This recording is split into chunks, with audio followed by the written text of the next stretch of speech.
Take one coming, Mark.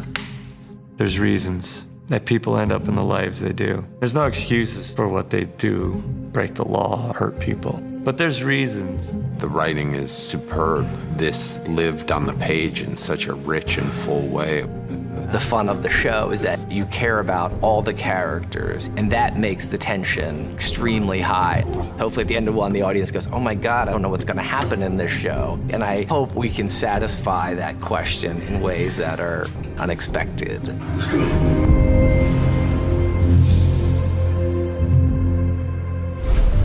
Task is about two men who are unexpectedly set on a collision course. Tom Brandis, local FBI agent who hasn't been on the front line in a long time. When we were thinking about casting the role of Tom, we thought, well, who can bring out the complexity of this character? Who can bring out the quiet pain, but also the sensitivity? And Mark was truly the first person we thought of. This is an actual job in the FBI. I'm a field agent, normally taking a little time off. And my uncle, he left the priesthood, and so that's always been interesting to me, where Tom was someone who believed in God, had faith, and then something happens in the family unit that shakes that. How are you able to maintain faith in the face of something catastrophic? How's the family, Tom? Kathleen perhaps thought maybe it'll be good for him to take his mind off everything that's going on at home. I'll give him a kind of routine task force assignment, never expecting the case would escalate the way it does. Vice just confiscated a lovely little stash house. It's now your Tri-County Task Headquarters. It's probably a 200-year-old house. I personally found to be very charming. And the TV the man Carol bought us as a wedding gift. Morning, Tom Brandis. Lizzie. Lizzie's in a chaotic place in her life. She's like just gotten divorced and she's filterless. She can be quite disruptive, which makes her like a very fun character to play. I don't know what's happening. It's like, smells like mildew. It's like dank. When we first meet Aaliyah, she's straightforward, not there to make friends. She's here to solve the case that's been presented to them. Did we all have a chance to review the brief? I reviewed it. Yeah, I read it, boss. I think Grasso, he's not ever out of place. There's this line that Brad wrote, which is steady, always steady. And that kind of was the sort of thing that I would always go back to. Appreciate you having me, Brandis. These characters don't know each other before we meet them. So those first few group scenes, you're really kind of figuring out what the rhythm of this group is. It was a fun process, learning together.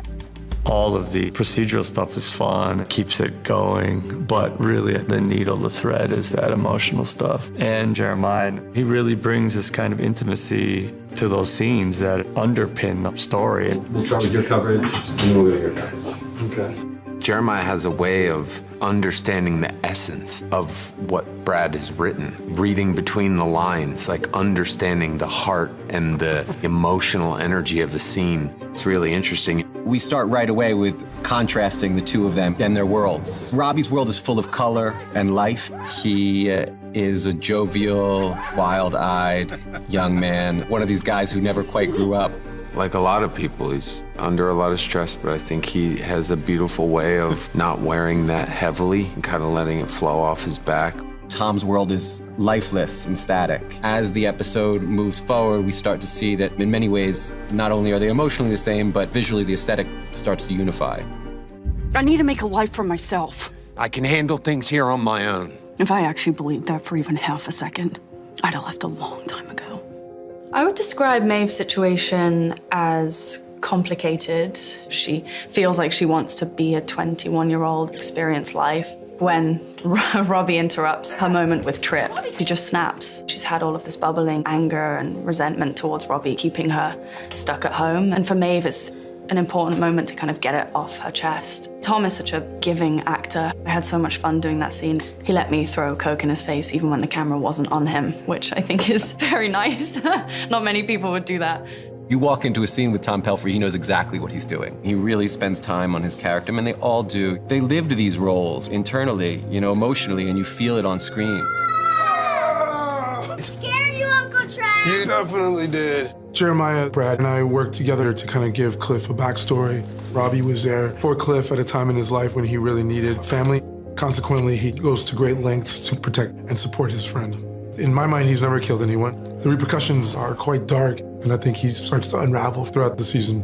Robbie's devastated, and certainly he's feeling very much like he got Peaches killed. Are you my dad's friends? Yeah, we're friends. By the end of episode 1, we've crossed a line that we can't go back from, and dramatically, in terms of storytelling, it's very effective. As an actor, you could feel it. Once we go into the second house, everything changes in a bad way.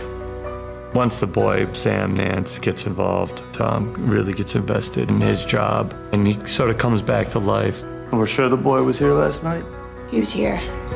By the end, you're sort of on a moving train. At some point, it's gonna crash. I think that's really what the show is. It's unexpected and alive and funny and heartbreaking in ways that I haven't seen before. The writing's really beautiful. Brad just has this very deep sense of humanity. That's what I really responded to, the real struggles of human beings and the grace and the disgrace that we all carry with us.